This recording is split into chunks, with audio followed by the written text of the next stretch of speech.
Саламатсыздарбы, эфирде жаңылыктар түрмөгү каналга катталып маалыматтарды биринчилерден болуп угуңуз. Орусия Борбор Азиядан келген мигранттарды алмаштыра баштады. Чет элдик жаңы адистердин бир катар артыкчылыктары бар. Акыркы убакта Борбор Азиядан келген мигранттарга байланыштуу чыр-чатактар көбөйүүдө. Соңку баалуулуктардын бири Москвадагы Бодрес мончосунда ондогон кыргызстандыктардын кармалышы менен. Ал эми мигранттарды жалдап көнүп калган орусиялык ишкерлер бир нерсени өзгөртүүгө убакыт келди деп чечишти окшойт. Всем привет, друзья! С вами я, Алсу Рустамова. Я впервые в жизни устраиваю розыгрыш.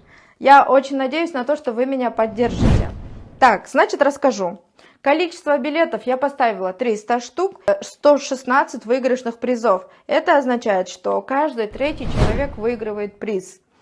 Главный приз – это iPhone 15, 5 штук планшет-ноутбук, 5 штук AirPods и наушники, 100 тысяч рублей на 100 человек, друзья. Вам нужно обязательно подписаться на мой инстаграм, потому что итоги проведем у меня в инстаграме в прямом эфире. И обязательно для подробной информации, для того, чтобы приобретать билеты, звони по номеру, указанный на экране.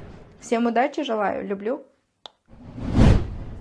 Ошентип Москванын жанындагы Электросталдагы популярдуу базарлардын биринин кампасы мурдагы СССРден келген мигранттардын ордуна Түндүк Кореядан жумушчуларды жалдаган. Азырынча кадрдан адамдарды жумушка алуу практикасы кеңири жайыла элек болсо да буга чейин бир кыргызстандык коомдук ишмерди чочуткан. Активист Тимур Саралаев Борбор Азиядагы көптөгөн үй-бүлөлөр үчүн Орусияда иштөө жөн гана мүмкүнчүлүк эмес, турмуштук зарылчылык экенин белгиледи. Эгер Орусия чындап эле Борбор Азиядан келген мигранттарды кадрдан келген жумушчуларга алмаштыруу курсун алса, жана мындай тенденциянын белгилери байкалып жатат. Бул бүтүндөй аймак үчүн олуттуу чакырык болуп калышы мүмкүн. Ал белгилегендей, Орусия болбосо Борбор Азия өлкөлөрү кыйынга турмак. Жаңы бирдей жагымдуу эмгек рынокторун табуу көп күч аракетти талап кылат.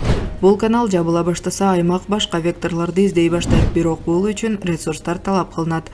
Алар демейди жетишсиз, деп цитата келтирет Вечерний Бишкек. Ошол эле учурда республиканын тышкы иштер министри Жээнбек Кулубаевдин өткөн аптада мигранттар Орусияга муктаж эмес, тескерисинче Орусияга муктаж экенин айткан. Соңку билдирүүсүнүн фонунда Кыргызстандын толкунданып баратканы бир аз кызыктай көрүнөт. Биздин жарандар ал жакка такыр барбай коюшса жакшы болмок. Ал жерде чындап эле жумушчу күчү жетишпейт.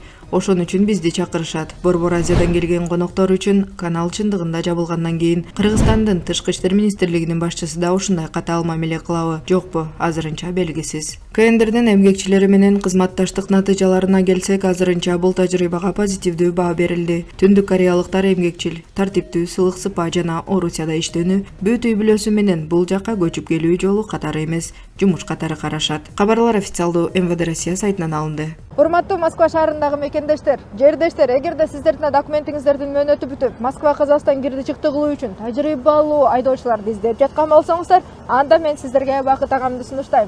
Андыктан Бакыт агама чалыңыздар, номерин экранга жазып койдум. Алсунун атынан, Алсу Рустамованын атынан деп барсаңыздар, сиздерге жолго чыгуучу документтериңиздерди бекер кылып берет, байке? Ооба. Токтоңуздар да. Андыктан баарыңыздарга ак жол, аман эсен барып келиңиздер.